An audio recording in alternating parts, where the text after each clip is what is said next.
Halo everybody, balik lagi bersama saya Taufik Hidayat. Di video kali ini kita akan membahas sebuah drama asal Korea yang berjudul Squid Game. Drama ini mengisahkan tentang sebuah permainan bertahan hidup dengan hadiah uang 45,6 miliar won untuk siapa yang bisa bertahan sampai di babak terakhir. Terdapat 456 pemain yang datang dari berbagai daerah di Korea dan masing-masing memiliki hutang yang cukup banyak. Oleh sebab itulah dalam permainan itu mereka rela melakukan apapun agar bisa bertahan dan mendapatkan hadiahnya. Tanpa berlama-lama lagi, yuk langsung aja kita ke alur ceritanya.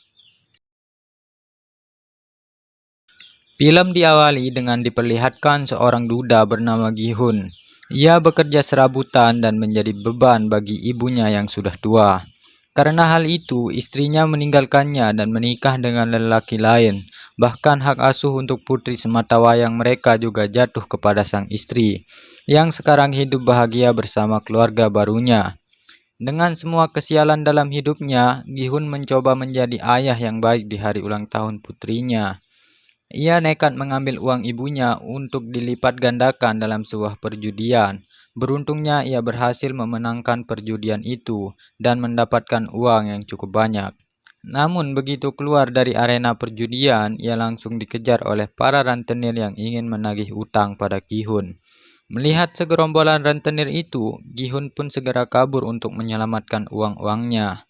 Namun, sayang ia tetap tertangkap. Ia mencoba bernegosiasi dan akan membayar separuh hutangnya dengan hasil kemenangannya hari ini.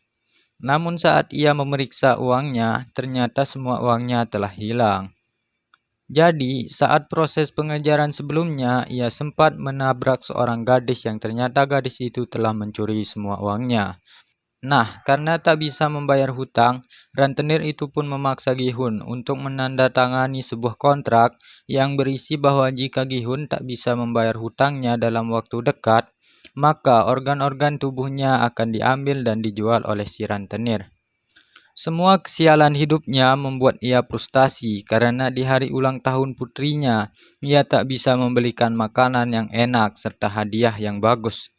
Ia merasa telah gagal menjadi ayah yang baik untuk putrinya. Kini dalam hidupnya yang tersisa hanyalah kemalangan serta hutang yang tak akan sanggup ia bayar. Di tengah keputusasaannya itu, Gi-hun pun mendapat secercah harapan. Saat itu seorang pemuda memberikannya sebuah tiket masuk ke dalam sebuah permainan. Pemuda itu berkata bahwa jika Gi-hun berhasil menyelesaikan permainan di sana, maka ia akan mendapatkan uang yang sangat banyak. Mendengar hal itu, Gi-hun pun langsung tertarik dan mengikuti apa kata pemuda tersebut. Singkat cerita, Gi-hun dan orang-orang lain yang bernasib sama sepertinya dibawa menggunakan sebuah mobil. Mereka pun dibius untuk menjaga kerahasiaan tempat permainan tersebut. Selain itu, semua HP dan barang bawaan mereka juga disita dan akan dikembalikan nanti saat mereka pulang. Terdapat 456 peserta yang dikumpulkan di dalam sebuah ruangan besar. Tempat permainan itu dikelola oleh seseorang misterius bertopeng hitam dengan anak buahnya yang menggunakan pakaian serba merah. Mereka sangat merahasiakan semuanya, bahkan identitas mereka tak boleh diketahui oleh siapapun di sana. Gi-hun bertemu dengan beberapa peserta lain, di antaranya adalah Sang-woo, teman masa kecil Gi-hun, Ilnam, kakek-kakek yang penyakitan, seorang pekerja asing bernama Ali, seseorang gangster bernama Dokwoo, seorang wanita bernama Miryong, dan gadis asal Korea Utara bernama Saeblok. Nah, Saeblok adalah gadis yang sebelumnya mencuri semua uang Gi-hun. Jadi, saat melihatnya, Gi-hun pun menjadi sangat marah, namun belum sempat membalaskan dendamnya. Para panitia pun datang ke ruangan mereka. Kemudian panitia menjelaskan bahwa selama di sana mereka akan memainkan 6 permainan. Adapun beberapa aturan yang harus disetujui oleh para pemain sebelum memulai permainan, di mana pemain tidak boleh berhenti di tengah permainan. Lalu pemain yang menolak bermain akan langsung dieliminasi. Dan yang terakhir, permainan akan dihentikan jika mayoritas dari peserta menyetujuinya. Setelah menyetujui semua persyaratan itu, para peserta pun diarahkan ke ruangan berbeda untuk memulai permainan yang pertama. Permainan pertama yang akan mereka mainkan adalah lampu merah, lampu hijau. Terdapat sebuah robot raksasa di ujung ruangan yang akan bertugas sebagai penjaga. Nah, saat sang robot berkata lampu hijau, para pemain diperbolehkan untuk bergerak secepat mungkin agar mereka bisa segera sampai di garis finish sebelum waktunya habis. Namun, saat robot itu berkata lampu merah, maka para pemain tidak boleh bergerak sama sekali, karena jika ketahuan oleh si robot, maka mereka akan dieliminasi. Terdengar cukup simpel ya, namun kenyataan yang sebenarnya jauh lebih mengerikan. Bagaimana tidak? Maksud dieliminasi dari permainan bukan hanya sekedar dikeluarkan, tapi ditembak hingga tewas. Peluru datang dari berbagai sudut, semuanya telah diatur agar langsung menembak siapapun yang bergerak selama lampu merah. Karena hal itu, para peserta pun terkejut dan mulai berhamburan di arena permainan. Sayangnya, tindakan itu bukannya membantu mereka, melainkan membuat mereka semua mati sia-sia. Gihun dan beberapa pemain yang masih tersisa terpaksa harus terus menyelesaikan permainan, meskipun mereka harus melihat ratusan mayat yang tergeletak tak terurus di sekitar mereka. Mereka harus tetap berkonsentrasi agar bisa segera sampai di garis finish dengan aman dan tidak kehabisan waktu. Mereka yang sudah melewati garis finish sebelum waktu habis akan dinyatakan lolos dari permainan pertama dan berhak melaju ke permainan selanjutnya. Gihun yang sebelumnya tertinggal mencoba untuk berlari sekencang mungkin di detik-detik terakhirnya. Namun sayangnya ia malah terpeleset dan hampir jatuh. Beruntungnya Ali yang berada di belakang Gihun berhasil menarik bajunya sehingga ia bisa bertahan dan akhirnya lolos dari permainan pertama. Sedangkan mereka yang masih tersisa karena kehabisan waktu langsung dinyatakan kalah dan ditembak satu persatu.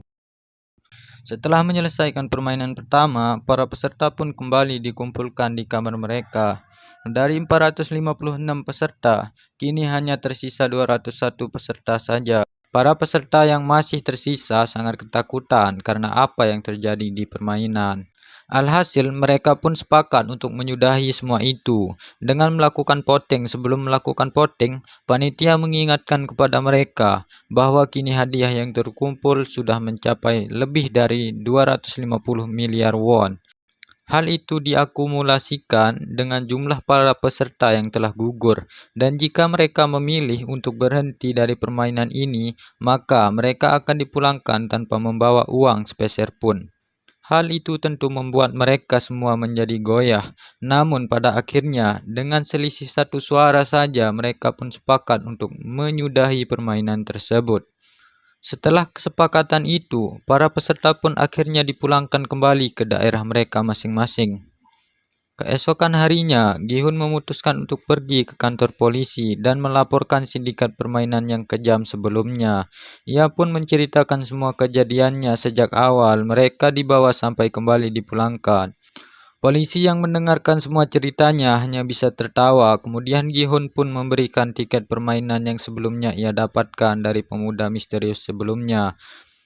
Di sana terdapat sebuah nomor telepon yang bisa dihubungi. Namun ketika si polisi mencoba mengkonfirmasi nomor itu, yang mengangkatnya malah seorang wanita biasa. Hal itu pun membuat polisi marah kepada Gihun dan menganggapnya telah gila. Tak lama kemudian, seorang polisi bernama Junho baru saja tiba di kantor polisi tersebut.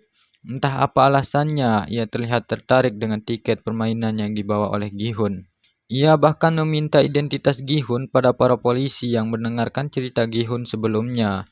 Junho sepertinya mengetahui sesuatu yang janggal dari permainan tersebut. Tak disangka, ia juga memiliki tiket yang sama persis dengan milik Gihun.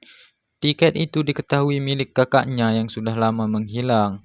Junho pun merasa bahwa kakaknya pasti ada di tempat permainan tersebut. Di tempat lain, Gihun yang pulang ke rumahnya merasa kebingungan mencari ibunya. Ternyata, ibu Gihun saat ini dirawat di rumah sakit karena menderita penyakit diabetes akut. Bahkan, dokter menyarankan kepadanya untuk segera melakukan operasi. Namun sang ibu justru memilih untuk pulang karena tak sanggup membayar biaya pengobatan di rumah sakit. Hal itu pun membuat Gihun sedih dan kecewa pada dirinya sendiri. Ia bahkan nekat meminjam uang pada mantan istrinya demi bisa membayar biaya pengobatan ibunya. Namun yang ia dapatkan malah hinaan dari suami baru mantan istrinya, yang juga bahkan melarangnya untuk mendekati putri kandungnya sendiri. Hal itu pun tentu membuat Gihun marah dan langsung menghajar lelaki tersebut. Kini Gihun pun sadar bahwa apa yang dikatakan panitia permainan itu benar adanya. Dunia luar jauh lebih kejam dari apa yang terjadi di dalam sana. Mereka akan tetap dikejar hutang dan mati di tangan rentenir. Semua kenyataan pahit dunia pun membuat Gihun dan yang lainnya tertarik untuk masuk lagi ke dalam arena permainan. Pada malam harinya, mereka semua pun kumpul dan dijemput seperti saat pertama kali ikut serta. Namun kini yang berbeda adalah mereka bisa lebih mempersiapkan diri karena sudah tahu apa yang akan terjadi di dalamnya. Dari arah lain, Junho ternyata juga ikut mengikuti mobil mereka. Kali ini ia bertekad untuk bisa masuk ke dalam arena permainan agar bisa menemukan kakaknya yang hilang. Penasaran apa yang akan terjadi selanjutnya? Jangan khawatir, saya akan membuat part 2-nya. Jadi, jangan lupa buat subscribe dan nyalakan loncengnya, biar saat saya upload video, kalian tidak ketinggalan. Bye-bye, thank you.